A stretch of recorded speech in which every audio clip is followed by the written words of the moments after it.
Hi, welcome to Zenify Your Presentation. I'm Trent Tucker, and I will be your sensei for today's talk. But the real Zen master is Gar Reynolds. He's the writer of Presentation Zen books, and I encourage you to spend an hour watching his Authors at Google video on YouTube. It's a really good video. It gives you an overview of his big ideas. So, here are some highly recommended resources. Most of them, if not all of them, are available in the library. I would suggest also making them part of your permanent collection. You'll refer to them again and again. So this is Presentation Zen, the original book. It's now in its second edition. Gar Reynolds also wrote The Naked Presenter, and it's about, as you might guess, presentations with or without slides.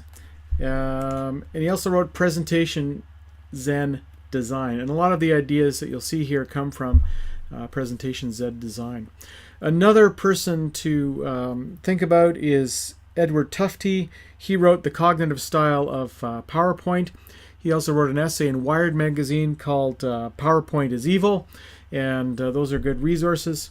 Nancy Duarte from Duarte Design. Duarte Design did the slides in Al Gore's An Inconvenient Truth, so if you've seen that movie, you've seen her work. She has one book called Slideology, The Art and Science of Creating Great Presentations, and a follow-on book called Resonate. And Resonate is about how to connect with your audience and tell stories, and it's an excellent book.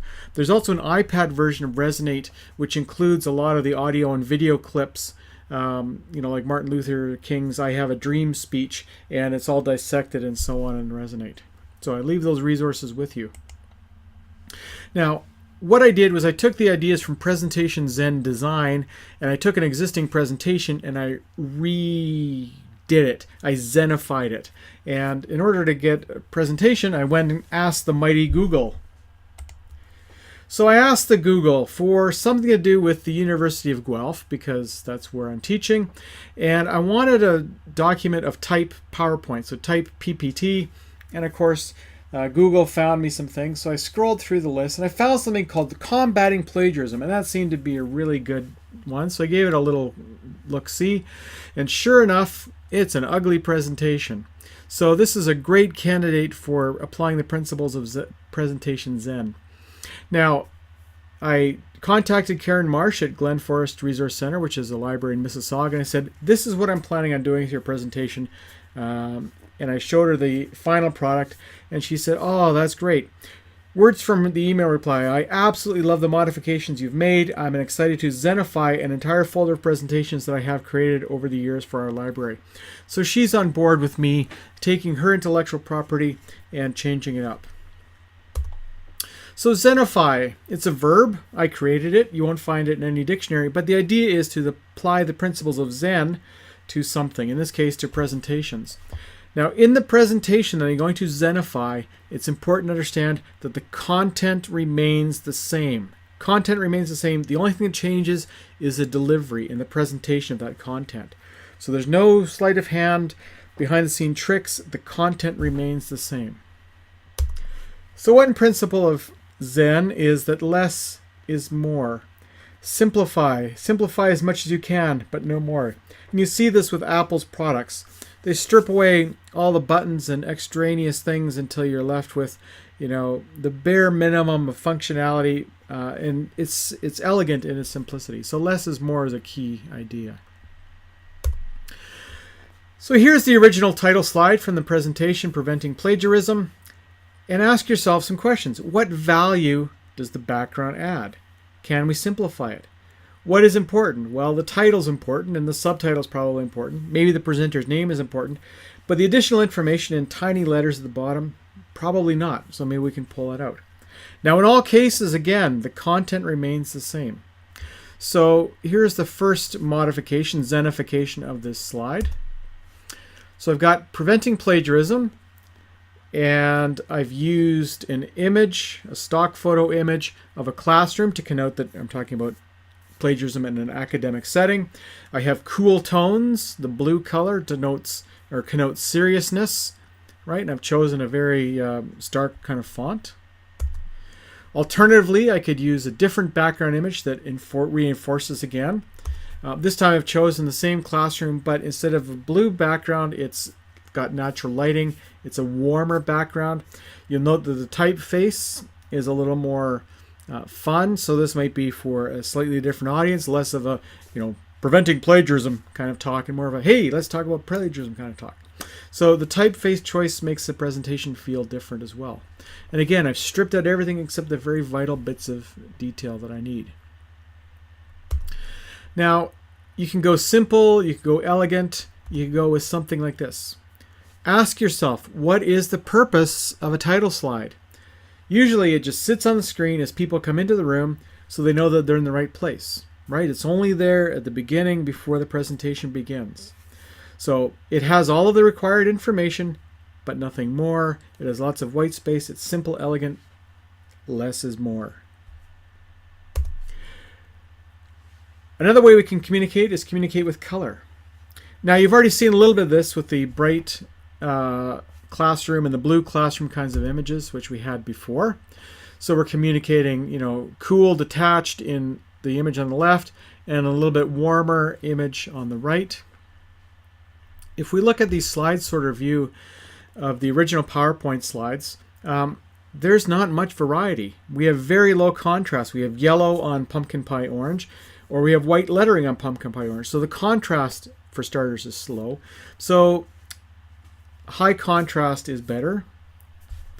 Right, there's our low contrast color scheme. So yellow is hard to read on the orange, white on orange is hard to read. Contrast simply means difference, and we're wired, the human brain is wired to notice differences. So that's important. If we do something like black on white, again, we have a high contrast color scheme. It's much easier to read. And then we can communicate with colors, so we can accent certain words and things. We can use the overall slide design, again, to communicate with colors. So here are some ideas. And the light bulb is iconic for ideas. So this is a cool idea. You can use blue to connote emotions like dignified, calm, tranquil, cool. You'll notice that the filament is white in this one. This is a hot idea. And you can use red to stress bold, intense, passionate ideas, as well as other ideas like fire and danger. Here the filament is glowing hot, right? This is a hot idea. And similarly, we can use green to connote eco-friendly. Green is associated with nature and harmony and balance.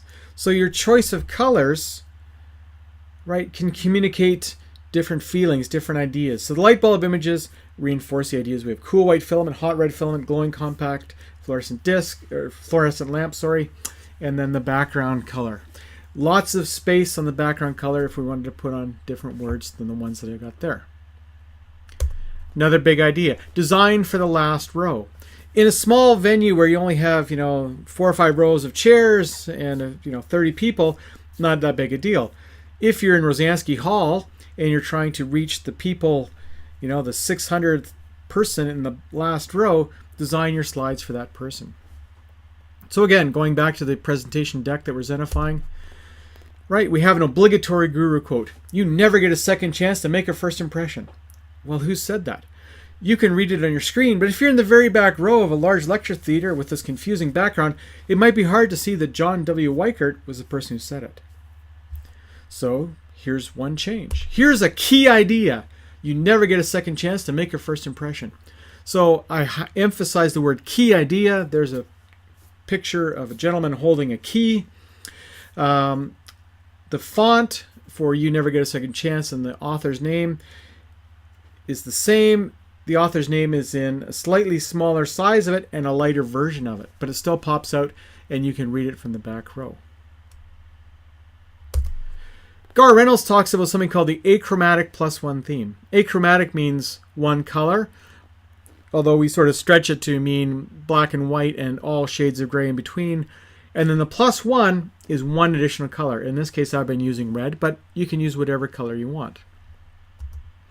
So, the key idea, you never get a second chance to make a first impression, right? That's the first design I showed you. The achromatic +1 version is on the right-hand side. You never get a second chance to make a first impression. So everything is grayscale, black and white, except for that one key word, never.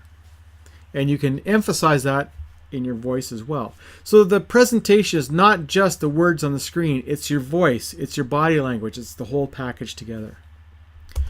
Again, back to this Zen idea of less is more. The words on your slide should be a visual hook for the speaker so they know what they should be talking about next. It should not be the entire speech. People can read faster than they can hear.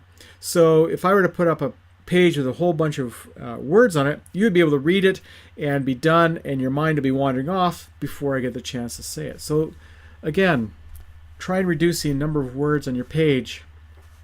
Just use them as a visual hook for you.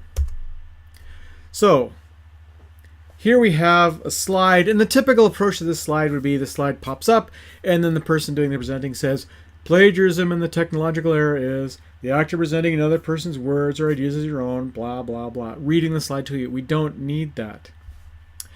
Let's dissect this, for example. We're going to get rid of the background. We already know that.